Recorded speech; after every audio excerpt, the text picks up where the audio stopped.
નમસ્કાર મિત્રો, હું ડૉક્ટર પિયુષ ચાવડા મારી યુટ્યુબ ચેનલમાં આપનું સ્વાગત કરું છું. આજે આપણે એક એવા ટૉપિકની ચર્ચા કરવી છે જે દરેક યુનિવર્સિટીમાં લગભગ કોઈને કોઈ રીતે સંકળાયેલો છે. એ મુદ્દો છે નિબંધ. ગુજરાતી સાહિત્યનું એક એવું સ્વરૂપ કે એના વિશે જુદા જુદા વિદ્વાનોએ ઘણી બધી વાત કરી છે. નિબંધની જ્યારે વાત આવે ત્યારે ખાસ આપણને અર્વાચીન કાળ અને એ સમયમાં થયેલી પ્રવૃત્તિ યાદ આવે. નિબંધની વાત આવે ત્યારે નર્મદ ચોક્કસ યાદ આવે. મંડળી મળવાથી થતા લાભ, એ ત્યાંથી આખી જે ગુજરાતી ભાષામાં નિબંધની પરંપરા જે ચાલી, તો આ એવું સાહિત્ય સ્વરૂપ છે એમાં સર્જક પોતાની વાતને અસરકારક રીતે, આમ તો પછી નિબંધના પણ ઘણા પ્રકાર આવ્યા, એ એના પ્રકારને અનુરૂપ એ વાત કરતો હોય છે. તો નિબંધ શું છે, એમાં ભાષા કેવી જોઈએ, એના લક્ષણો કયા કયા છે, એના પ્રકારો કયા કયા છે, એની વાત આ વિડીયોમાં મારે કરવી છે. તો સૌથી પહેલાં તો નિબંધને અંગ્રેજીમાં એસે કહેવાય, એ તો આપણને ખબર છે. મેં થોડી નોંધ કરી છે જુદા જુદા સંદર્ભ પુસ્તકોના આધારે. એના આધારે આપણે આ વિડીયોમાં ચર્ચા કરશું. સૌપ્રથમ તો એસેનો અર્થ પ્રયત્ન એવો થાય છે. આ એનો સીધો સાદો અર્થ છે. આમ તો નિબંધ એટલે શું એમ કોઈ પૂછે તો કહી શકાય કે સંક્ષિપ્ત સ્વરૂપવાળી, એકાગ્ર અને સુશ્લિષ્ટ ગદ્યમાં લખાયેલી કૃતિ તે નિબંધ. આટલી વ્યાખ્યા આપણે આપી શકીએ. પણ આ સિવાય પણ નિબંધમાં શું અભિપ્રેત છે એની આજે આપણે વાત કરવી છે. જુદા જુદા વિદ્વાનોના મંતવ્યો પણ આપણે જોવા છે. તો સૌપ્રથમ હિન્દીનું એક વિધાન જોઈએ. રામચંદ્ર શુક્લ છે એ નિબંધની વ્યાખ્યા કંઈક આ રીતે બાંધે છે કે आधुनिक पाश्चात्य लक्षणों के अनुसार निबंध उसी को कहना चाहिए जिसमें व्यक्तित्व अर्थात व्यक्तिगत विशेषता हो. કંઈક આવી વાત આ સર્જક કરે છે. તો શું આમાં કહે છે? વ્યક્તિગત વિશેષતા, આ થોડું અંડરલાઇન કરીને વાંચવા જેવી અને યાદ રાખવા જેવી વાત છે. આમ પણ નિબંધમાં એવું કહેવાય છે કે સર્જક છે એ પોતાના વ્યક્તિત્વનો પરિચય આડકતરી રીતે આપી દેતો હોય છે. કોઈ વિષયનું આલેખન કરતાં કરતાં જો ભાવક સજ્જ હોય તો એ સર્જકની જાતને પણ પામી જતો હોય છે. આપણે જ્યારે નિબંધની વાત કરીએ તો ત્યારે આપણને, મેં શરૂઆતમાં પણ વાત કરી એમ, નર્મદ યાદ આવ્યા વિના ન રહે. તો નર્મદ પણ એક જગ્યાએ કહે છે, જે નિબંધ અંતર્ગત એનું જે લખાણ છે એમાં એ વાત કરે છે કે નિબંધ લખવા, આ તો બહુ ફેમસ એનું વિધાન છે કે નિબંધ લખવા જેવી તેવી વાત નથી. એમ નિબંધ લખવાની વાત કોઈ સામાન્ય વાત નથી. એ આખું જે વિધાન કરે છે કંઈક આવું છે કે નિબંધ લખવા જેવી તેવી વાત નથી. પોતાના મનની કલ્પના કાગળ ઉપર સંબંધ રાખી લખી જણાવવી તથા કેટલીક બાબતોમાં વિદ્વાનોના મત શોધવા પડે છે. એટલે આ સંદર્ભની એની આખી ચર્ચા છે. એટલે જેવી તેવી વાત નથી. એ માત્ર જો આપણે અંશ લઈએ તો પણ આપણને ખબર પડે કે નિબંધ છે એ કેટલો બધો એમાં મુકાબલો કરવો પડતો હોય છે જ્યારે કલમ લઈને સર્જક બેસે છે ત્યારે. તો બીજા વિદ્વાનોને જો આપણે યાદ કરીએ તો મને નવલરામ પંડ્યા યાદ આવે. એ એક જગ્યાએ કહે છે કે કોઈ બાબત ઉપર પોતાના જે વિચારો હોય તે બીજાને બરાબર લખી જણાવવા એને નિબંધ કહે છે. બહુ સીધી સાદી અને સરળ એ વ્યાખ્યા છે એ નવલરામ પંડ્યા આપે છે. તો આ વાત પણ આપણે યાદ રાખવી જોઈએ. આ સિવાય પ્રવીણ દરજી છે, એમનું પણ નિબંધ વિષયક ખૂબ જ ઊંડું કામ છે. તો એ આ બધી જ બાબતે ધ્યાનમાં રાખી અને એવું કહે છે કે વિષય કરતાં સર્જકની મનોમુદ્રાથી પ્રધાનપણે અંકિત થયેલી સર્જક અને ભાવક વચ્ચેના નિખાલસ વાર્તાલાપ જેવી સરળ અને રોચક ગદ્યમાં લખાયેલી સંક્ષિપ્ત અને આમ સુનિબદ્ધ એવી જે કલાકૃતિ છે એનું નામ છે એ નિબંધ છે. તો આવી કંઈક વાત પ્રવીણ દરજી કરે છે. તો આમ જુઓ તો ઓલ ઓવર નિબંધ વિશે આપણે કેવું હોય તો પોતાની જાતનું આલેખન છે. નિબંધ લખવા એ અઘરી વાત છે એવી પણ આપણને ખબર પડી. અને પોતાની જાતનું આલેખન કરવાનું છે અને છતાં ભાવક છે એને ભાર ન લાગવો જોઈએ. આડકતરી રીતે સર્જક છે એ પોતાની જાતનું આલેખન કરી જ દેતો હોય છે નિબંધમાં. તો સુંદરમ છે એણે પણ નિબંધ વિશે પોતાના વિચારો રજૂ કર્યા છે. તો એમણે થોડાક એમના લખાણોમાંથી પસાર થઈએ તો આપણને એને થોડાક તારવેલા લક્ષણો આપણને મળે. એમાં થોડાક બે ચાર લક્ષણની વાત કરીએ આપણે, પછી આપણી વાત આગળ વધારીએ. કે નિબંધ આમ આકારમાં કેવો સંક્ષિપ્ત હોવો જોઈએ એમ કહે છે. એટલો બધો એ લાંબો ન હોવો જોઈએ. અને નિબંધમાં આમ એક પ્રકારની ભાત ઉપસવી જોઈએ. એ ઉપરાંત નિબંધમાં સ્વેર વિહાર, જે મેં અગાઉ વાત કરી ને કે સ્વેર વિહાર આવતો હોય છતાં લખાણ છે એ આમ સુશ્લિષ્ટ હોવું જોઈએ. તો આ બધું એમનેમ તો આવતું નથી, ખૂબ અઘરું છે. ખૂબ મહેનતના અંતે ઘડાયેલી કલમથી આવતું હોય છે. એટલે જ પેલું આપણને નર્મદનું વિધાન યાદ આવે ને કે નિબંધ લખવા એ જેવી તેવી વાત નથી. પછી નિબંધ છે આપણે બીજી કેની વાત કરીએ તો ખબર છે કે 16મી સદીમાં જે ફ્રેન્ચમાં મોન્ટેઇન થઈ ગયા એ નિબંધના પિતા ગણાય છે. તેમણે પણ નિબંધ વિશે થોડીક વાત કરી હતી. તો એમણે કીધું હતું કે ટૂંકાણમાં અમુક વિષય અંગે વિચારો રજૂ કરવાનો પ્રયાસ એટલે નિબંધ. અમે થોડોક મુદ્દા એના તારવા છે તો એમાં એવી એમણે વાત કરી હતી. તો વર્જિનિયા વુલ્ફ છે એ પણ એક જગ્યાએ કહે છે કે નિબંધ આપણી અને દુનિયા વચ્ચે પડદો રચી દે છે. તો નિબંધને સમજવા માટે આ વિધાન પણ ખૂબ જ અગત્યનું છે.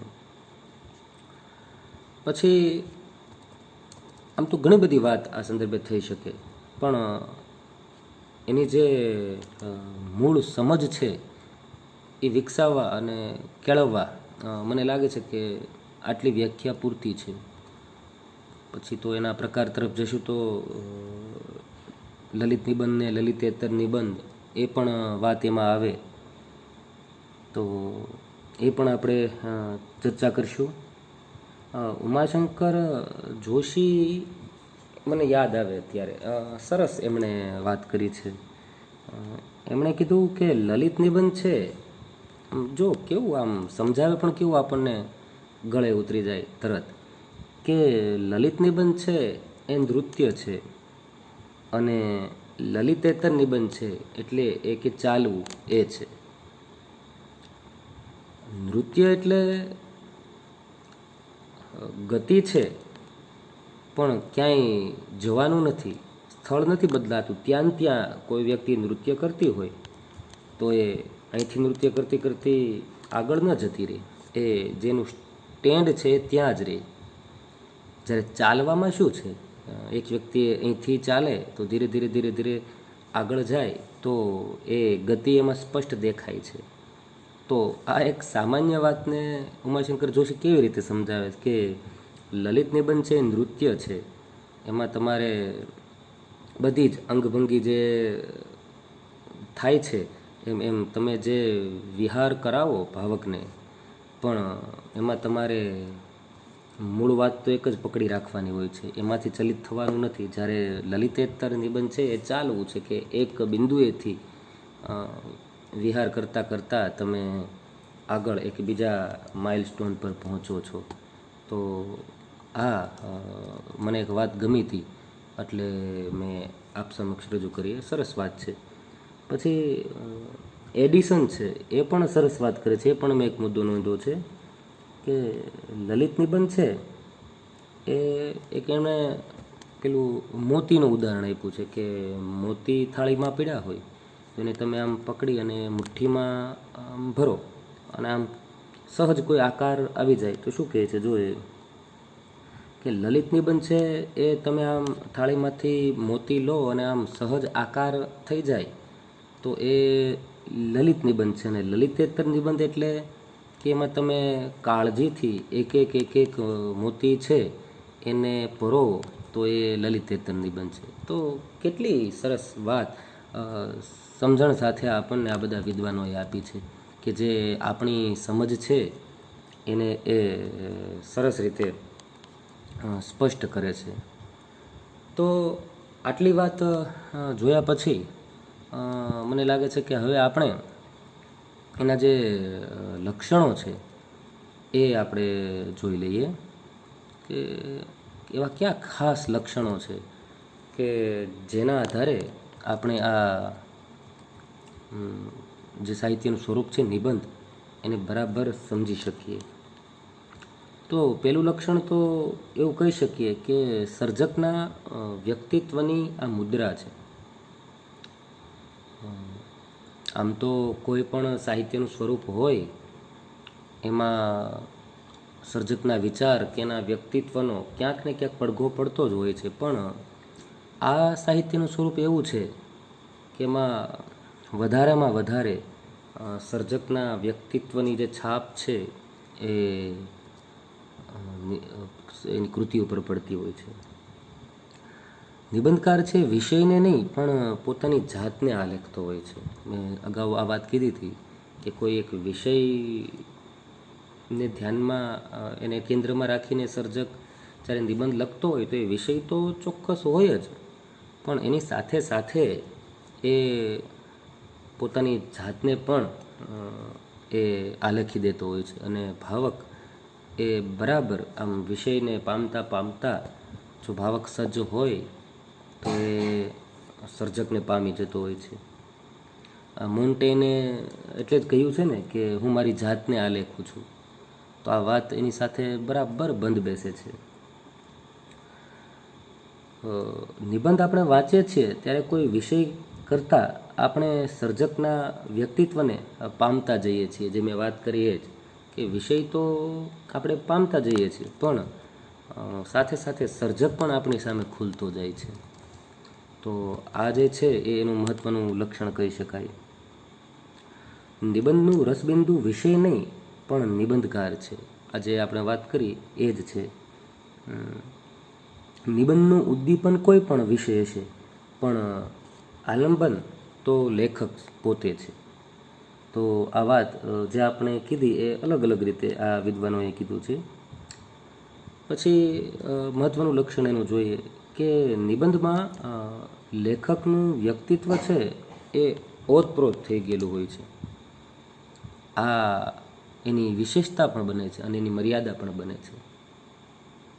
જો સારી રીતે પોતાનું વ્યક્તિત્વ ઓતપ્રોત સર્જક ન કરી શકે તો એ બહારથી થોપેલું કે બહારથી આમ ચોંટાડેલું લાગે અને કૃતજ્ઞતા કૃતિમાં આવે અને ભાવક છે એ કૃતિનો આનંદ માણી શકતો નથી. તો આ જે વાત મેં કીધી કે લેખકનું વ્યક્તિત્વ છે એ અંદર ઓતપ્રોત હોય છે કૃતિમાં, એ એની વિશેષતા પણ છે અને એની મર્યાદા પણ છે. સારો સર્જક હોય તો પોતાની અંગત વાતો એવી રીતે રજૂ કરી દે કે એ પ્રસ્તુત લાગે, અપ્રસ્તુત ન લાગે. તો એ પણ એક પડકાર છે.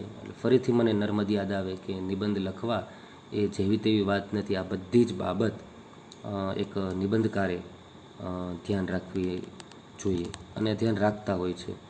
સફળ જે સર્જક છે એ આ બધી જ બાબતનું અનાયાસે ધ્યાન રાખતા હોય છે. એ કોઈ આ બધા લક્ષણ ધ્યાનમાં રાખીને કૃતિ નથી લખતો હોતો, પણ એ અનાયાસે એની કૃતિમાંથી આ રીતે લખાતું હોય છે. બીજું આપણે એમના લક્ષણોમાં આગળ જોઈએ તો માફક સ્વરની લંબાઈ ધરાવતી પ્રમાણમાં સંક્ષિપ્ત કૃતિ એ બનવી જોઈએ. એટલી બધી દીર્ઘ પણ ન બનવી જોઈએ અને માપસરની અને સરસ એ સંક્ષિપ્ત એ કૃતિ હોવી જોઈએ. પછી બીજા વિદ્વાનોના મંતવ્યોને ભેગા કરી અને સારરૂપ જે લક્ષણ તારવા છે એ છે આ કૃતિ છે એ આનંદ આપે છે અને સર્જક છે એનો સ્વેર વિહાર દેખાય, પરંતુ ભાવ વિચાર કે વિષયની કેન્દ્રીયતા એ છે એ પકડાયેલી જ હોય છે. એ સ્વેર વિહાર કરાવે પણ આપણને એ સાવ વિષયની બહાર નથી લઈ જતા. બીજી વાત કે આ જે નિબંધ છે એ પોતાની વાત બિનંગત રીતે સર્જક રજૂ કરે છે. તમને ખ્યાલ પણ ના આવે. પોતે એવી રીતે આખી વાત કરે છે કે જે ભાવક છે એની સાથે જોડાઈ જાય છે અને એને એ હું જ હોઉં એવું એને લાગે છે. તો આ એનું મહત્ત્વનું એક લક્ષણ ગણી શકાય. બીજું એનું લક્ષણ જોઈએ તો વિષય વસ્તુ જોઈએ તો કેવા કેવા વિષય ઉપર સર્જક આમ નિબંધ લખી શકે, આપણને પ્રશ્ન થાય. તો જયંત કોઠારીએ એક જગ્યાએ કીધું અને યાદ આવે છે એવું કંઈક એમણે કીધેલું કે ટાંકણીથી માંડીને તારામંડળ સુધીનો જે વિસ્તાર છે એ એટલે ટૂંકમાં ખ્યાલ આવ્યો ને તમને કે ટાંકણીથી લઈ એટલે નાનામાં નાની વસ્તુથી લઈને તારામંડળ એટલે કે આકાશ સુધી, વિશાળમાં વિશાળ સુધીનો કોઈ પણ વિષય એ નિબંધમાં આવી શકે. એટલે નિબંધને વિષય વસ્તુની દૃષ્ટિએ જો મૂલવાની વાત આવે તો એની અંદર ખૂબ જ અવકાશ છે. કોઈ એ સીમિત બંધનમાં એ બંધાઈ જતું સાહિત્યનું સ્વરૂપ નથી. એટલે આ પણ એનું એક મહત્ત્વનું લક્ષણ આપણે અત્યારે ગણાવી શકીએ. પછી વાત કરીએ નિરૂપણ રીતિની કે નિબંધ છે એની નિરૂપણ રીતિ કેવી હોવી જોઈએ. આ તો આડકતરી રીતે આ મુદ્દો છે એ આપણે આગળ લઈ લીધો છે આગળની ચર્ચામાં કે પોતાની વાત એવી રીતે રજૂ કરે છે કે ભાવક ને પોતાનો અનુભવ લાગે અને એ જોડાઈ જાય. અને નિબંધ લેખનને આમ જોઈએ તો નિજલીલા પણ કહેવામાં આવે છે કે નિબંધના વિષય તરીકે શું શું આવશે એ કહેવાની જરૂર નથી.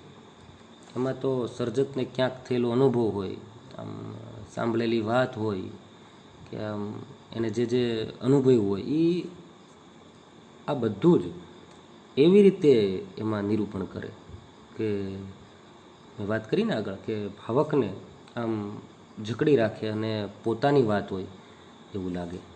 એટલે નિરૂપણ રીતિમાં આ બધી વાત આપણે કહી શકીએ.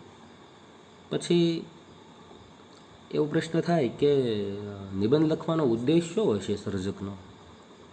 તો ઉદ્દેશની વાત આવે તો આપણને રાજેન્દ્ર શાહના જે કાવ્યના શબ્દો છે કે નિરુદ્દેશે સંસારે મુદ ભ્રમણ, નિરુદ્દેશે સંસારે મુગ્ધ ભ્રમણ, તો કે મુગ્ધ ભ્રમણ અને આમ નિરુદ્દેશે કોઈ ઉદ્દેશ વિના. તો આ જે શબ્દો છે એ આ લક્ષણમાં મને લાગુ પડતા હોય એવું લાગે છે કે એ મુગ્ધ ભ્રમણ કરતા હોય છે સર્જક આ નિબંધ સાહિત્ય સ્વરૂપમાં, અને નિરુદ્દેશે આમ લીલિયા વિહાર કરાવતા હોય છે આપણને નિબંધમાં.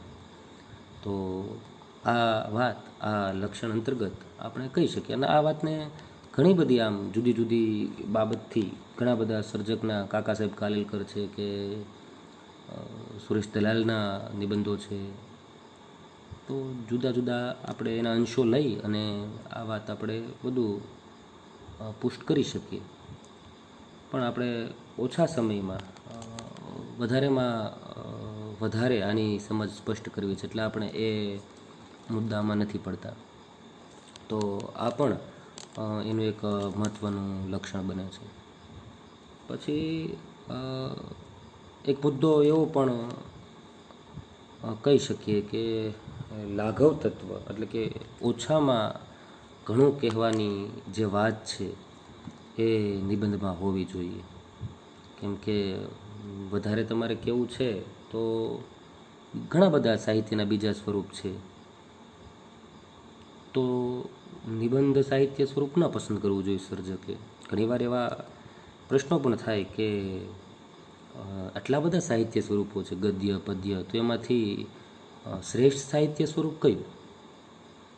તો મને એવું લાગે છે કે ક્યાંક મેં વાંચેલું, મને ચોક્કસ યાદ નથી, પણ એવું હતું કે સર્જક છે એ પોતાની વાત, મૂળ તો સાહિત્યનું સર્જન છે એ સર્જક સર્જન શા માટે કરે છે કે પોતાની વાત બીજા સુધી પહોંચાડવી છે. તો પોતાની વાત અસરકારક રીતે સરળતાથી બીજા સુધી પહોંચાડી શકે એવું કોઈ માધ્યમ હોય, એવું કોઈ સાહિત્યનું સ્વરૂપ હોય તો એ ઉત્તમ.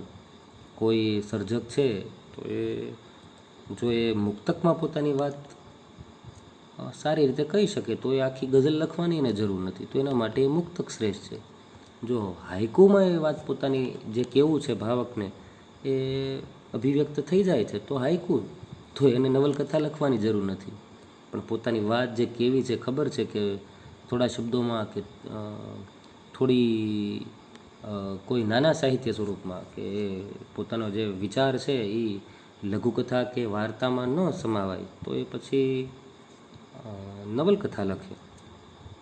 લઘુ નવલમાં ન સવાય તો મહાનવલ બૃહદ નવલ લખે. તો કે હવે આ સાહિત્ય સ્વરૂપ ઓછું નથી, લખાતું જ નથી એમ કહેતોય ચાલે. સરસ્વતી ચંદ્ર અને એ બધા સીમાચિહ્ન છે આ મહાનવલના. તો મૂળ વાત તો એ છે કે જે ઓછામાં ઘણું કહેવાની જે વાત છે એ નિબંધમાં હોવી જોઈએ. શેક્સપિયરે તો એક જગ્યાએ કહ્યું છે કે ટૂંકાણ એ રમૂજનો આત્મા છે. ગોલ્ડ સ્મિથ છે એણે પણ કીધું છે ટૂંકાણ એ સંદર્ભે જ એવું કંઈક કીધું હતું એમણે પણ, કે ટૂંકાણ એ મનુષ્યની બુદ્ધિનો અર્ક છે. હા, આવું કંઈક હતું. તો આ જે વાત છે કે જે ઓછામાં ઘણું કહી દેવું, એટલે આ મિત્રો ખૂબ અઘરી વાત છે કે જ્યારે તમારી પાસે શબ્દો ખૂબ ઓછા હોય અને વાત વધારે હોય એ કહેવું હોય ત્યારે ખૂબ અઘરું પડે છે. તમે બોલવા જ મળો તો ઘણું બધું એકસાથે બોલી શકો, પણ જે ચોટદાર રીતે જે વાત રજૂ કરવી છે એ ટૂંકાણમાં જ્યારે કહેવાની વાત આવે ત્યારે ખૂબ અઘરું કામ છે. એટલે આ નિબંધમાં આ વાતનું ધ્યાન રાખવાનું છે કે ગાગરમાં સાગરને સમાવાનો છે.